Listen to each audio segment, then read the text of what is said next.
ബഹുമാനപ്പെട്ട മുസ്ലിം ലീഗ് ദേശീയ general secretary PK. Kunhali Sahib, സംസ്ഥാന ജനറൽ സെക്രട്ടറി പി.എം.എ. സലാം സാഹിബ്, സംസ്ഥാന ട്രഷറർ സി.ടി. അഹമ്മദ് അലി സാഹിബ്, സംസ്ഥാന സെക്രട്ടറി പാറക്കൽ അബ്ദുല്ല സാഹിബ് ഉൾപ്പെടെയുള്ള കാസർഗോഡ് എം.എൽ.എ. എന്നെ നെല്ലിക്കുന്ന്,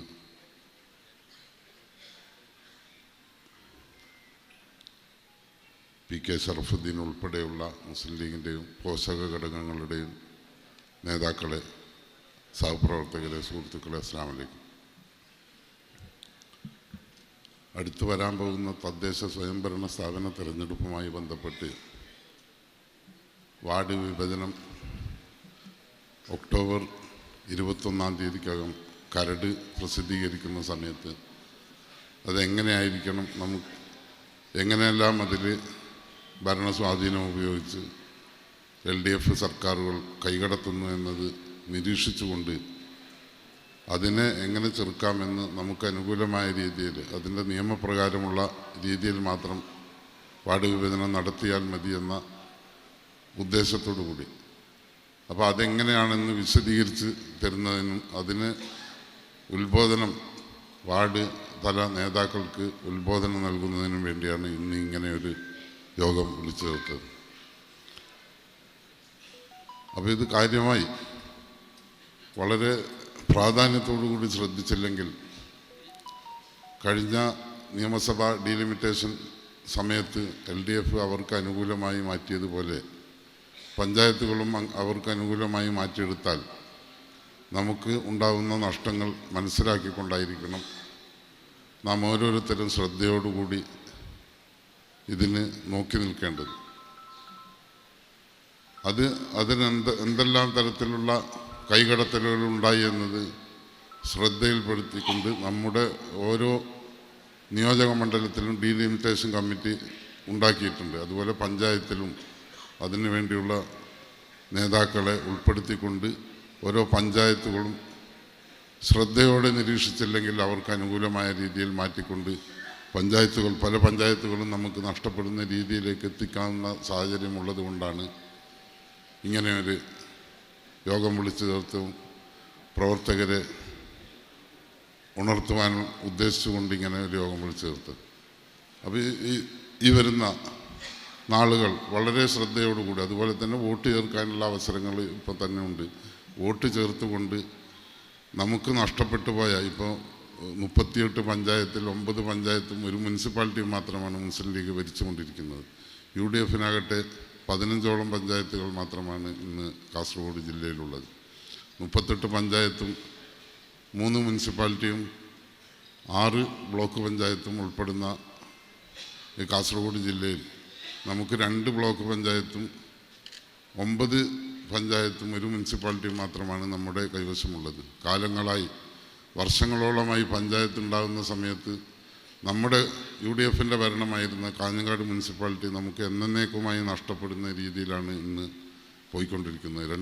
രണ്ട് പ്രാവശ്യം തുടർച്ചയായി ഭരണം നഷ്ടപ്പെടുകയും കോൺഗ്രസ് നാമാവശേഷമായി പോകുന്ന സാഹചര്യത്തിലേക്കാണ് ഇപ്പോൾ എത്തിക്കൊണ്ടിരിക്കുന്നത്. 13 വാർഡുകളുണ്ടായിരുന്ന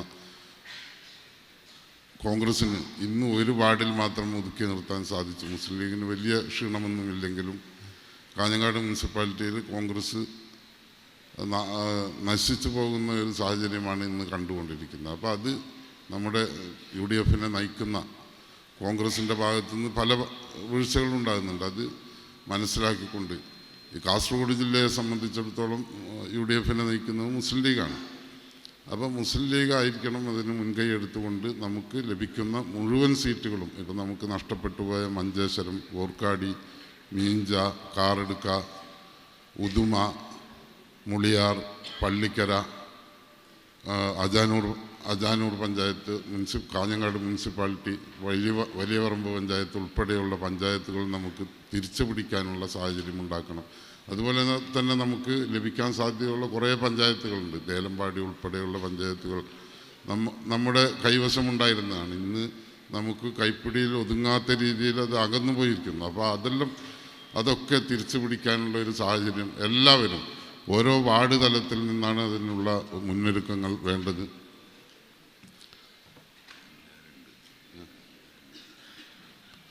ഓരോ വാർഡ് തലത്തിലാണ് മുന്നൊരുക്കങ്ങൾ ഉണ്ടാവേണ്ടത്. അപ്പം ആ വാർഡ് തലങ്ങളിൽ നിന്ന് അഭിപ്രായ ഭിന്നതകൾ മാറ്റിക്കൊണ്ട് വിജയസാധ്യതയുള്ള സ്ഥാനാർത്ഥികളെ നിങ്ങൾ ഒരു സ്ഥാനാർത്ഥിയാണ് വാർഡ് തലങ്ങളിൽ നിന്ന് മേൽ കമ്മിറ്റികൾക്ക് നൽകുന്നതെങ്കിൽ ആ സ്ഥാനാർത്ഥിയായിരിക്കും ആ വാർഡിലെ സ്ഥാനാർത്ഥി. വിജയസാധ്യതയും ജനങ്ങളുടെ ഇടയിലുള്ള സ്വാധീനവും കണക്കിലെടുത്തുകൊണ്ട്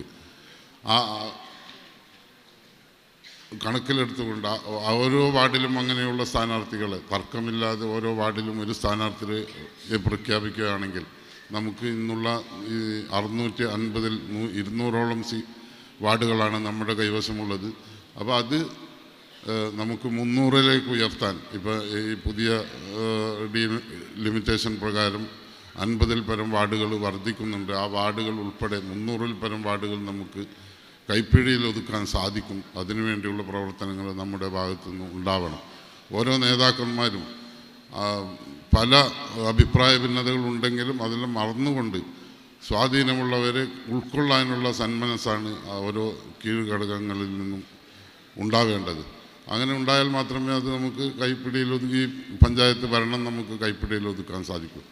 പഞ്ചായത്ത് ഭരണം എന്ന് പറയുന്നത് നമുക്കെല്ലാവർക്കും അറിയുന്നത് പോലെ ഏറ്റവും താഴേക്കിടയിലുള്ള നേതാക്കൾക്ക് ഒരു സ്ഥാനങ്ങളും അതുപോലെ തന്നെ ജനങ്ങൾക്ക് നേരിട്ട് സഹായങ്ങൾ എത്തിക്കാൻ സാധിക്കുന്ന ഒരു ഭരണ സംവിധാനമാണ് തദ്ദേശ സ്വയംഭരണ സ്ഥാപനത്തിൻ്റെ തെരഞ്ഞെടുപ്പ് ഭരണസമിതിയിലൂടെ നമുക്ക് ലഭിക്കുന്നത്. അപ്പോൾ അത് മനസ്സിലാക്കിക്കൊണ്ട് ഏറ്റവും താഴേക്കിടയിലുള്ള ജനങ്ങൾക്ക് നേരിട്ട് സഹായങ്ങളും അവരുടെ ആവശ്യങ്ങൾ നിർവഹിച്ചു കൊടുക്കാൻ സാധിക്കുന്ന ഒരു ഭരണസ്ഥാപനം നമ്മുടെ കൈപ്പിടിയിൽ ഒതുക്കാൻ നമുക്ക് സാധിക്കണം. അപ്പോൾ അത് കൈവിട്ടുപോയ പല പഞ്ചായത്തുകളും നമുക്ക് തിരിച്ചു പിടിക്കാൻ സാധിക്കണം. അതിനുവേണ്ടി എല്ലാവരും വിട്ടുവീഴ്ച ചെയ്തുകൊണ്ട് മറ്റുള്ളവരെ ഒതുക്കാനല്ല നോക്കേണ്ടത്, ഒരു വിധത്തിനും ഒതുക്കാൻ നോക്കാതെ എല്ലാവരും ഉൾക്കൊണ്ടുകൊണ്ട് മുന്നോട്ട് പോയാൽ മാത്രമേ നമുക്ക് ഈ വിജയം കൈപ്പിടിയിൽ ഒതുക്കാൻ സാധിക്കൂ എന്ന് കൂടി ഓർമ്മിപ്പിക്കുന്നു. അതേപോലെ തന്നെ മുസ്ലിം ലീഗിൻ്റെ ഏറ്റവും വലിയ ഘടകമായ വനിതാ ലീഗ് ഇപ്പോൾ പകുതിയിലധികം സീറ്റുകളും വനിതകൾക്ക് റിസർവ് ചെയ്തതാണ്. പല പഞ്ചായത്തുകളിലും പല നിയോജക മണ്ഡലങ്ങളിലും വനിതാ ലീഗ് നല്ല ശാസ്ത്രീയമായ രീതിയിൽ പ്രവർത്തിക്കുന്നുണ്ടെങ്കിലും പല വാർഡുകളിലും കമ്മിറ്റികൾ പോലും ഇല്ലാത്ത വാർഡുകളുണ്ട് എന്നറിയുന്നതിൽ വളരെയധികം വശമുണ്ട്. അപ്പോൾ അത് ഈ പ്രാവശ്യം വനിതാ ലീഗ് വളരെയധികം സുസജ്ജമായി ഉണ്ടായാൽ മാത്രമേ നമുക്ക് വോട്ടർമാരെയും സ്വാധീനിക്കാം. വനിതകൾക്കാണെങ്കിൽ ഏതൊരു വീട്ടിനകത്തും അകത്ത് പോയി സ്ത്രീകളെ ഉത്ബോധനപ്പെടുത്താൻ സാധിക്കും. ഭരണം ലഭിക്കേണ്ടതിൻ്റെ ആവശ്യകത അവരെ മനസ്സിലാക്കാൻ സാധിക്കും. അപ്പോൾ വനിതാ ലീഗിൻ്റെ പ്രവർത്തകർ സജീവമായി രംഗത്തുണ്ടാവണം. അതുപോലെ തന്നെ മുസ്ലിം ലീഗിൻ്റെ റിക്രൂട്ടിംഗ് ഏജൻസി എന്നറിയപ്പെടുന്ന MSF, യൂത്ത് ലീഗ് തുടങ്ങിയ സംഘടനകൾ സജീവമായി വോട്ട് ചേർക്കുന്നതിലും അതുപോലെ തന്നെ മറ്റ് പ്രവർത്തനങ്ങളിലും ഉൾപ്പെട്ടാൽ അവരെയും അംഗീകരിക്കാൻ ഇന്ന് ഉള്ള ജില്ലാ നേതൃത്വം തയ്യാറാണ്. വാർഡുകളിൽ പ്രശ്നമുണ്ടാക്കിക്കൊണ്ടല്ല, നല്ല രീതിയിൽ പ്രവർത്തിച്ചുകൊണ്ട് ജനങ്ങളുടെ അംഗീകാരത്തോടുകൂടി വരുന്ന ഏതൊരു സ്ഥാനാർത്ഥി ആയാലും യൂത്ത് ലീഗിൻ്റെയും MSFകാർക്കും മുൻഗണന കൊടുക്കുന്നതായിരിക്കും. അതിനു വേണ്ടിയുള്ള പ്രവർത്തനങ്ങളായിരിക്കുന്ന ജില്ലാ നേതൃത്വത്തിൻ്റെ ഭാഗത്തുനിന്ന് ഉണ്ടാവുന്നത് എന്നുകൂടി ഉറപ്പുവരുന്നു. അപ്പോൾ മറ്റുള്ളവരെ ഒതുക്കാൻ നോക്കാതെ എല്ലാവരെയും ഉൾക്കൊണ്ടുകൊണ്ട് എന്തെങ്കിലും സാങ്കേതിക കാരണങ്ങൾ പറഞ്ഞുകൊണ്ട് മാറ്റി നിർത്തുന്നതിന് പകരം എല്ലാവരെയും ഉൾക്കൊണ്ടുകൊണ്ട് മുന്നോട്ട് പോയാൽ നമുക്ക് നല്ലൊരു വിജയം 300ൽ പരം വാർഡുകൾ കൈപ്പിടിയിൽ ഒതുക്കാൻ നമുക്ക് സാധിക്കും. അതിനുവേണ്ടിയുള്ള പ്രവർത്തനങ്ങൾ നിങ്ങളുടെ എല്ലാവരുടെയും ഭാഗത്തുനിന്ന് ഉണ്ടാവണമെന്ന് അഭ്യർത്ഥിച്ചുകൊണ്ട് ഈ പരിപാടിയുടെ ഉദ്ഘാടനം നിർവഹിക്കുന്നതിന് വേണ്ടി ദേശീയ മുസ്ലിം ലീഗിൻ്റെ general secretary PK Kunhalikutty Sahib അവരെ ക്ഷണിച്ചുകൊണ്ട് നിർത്തുന്നു.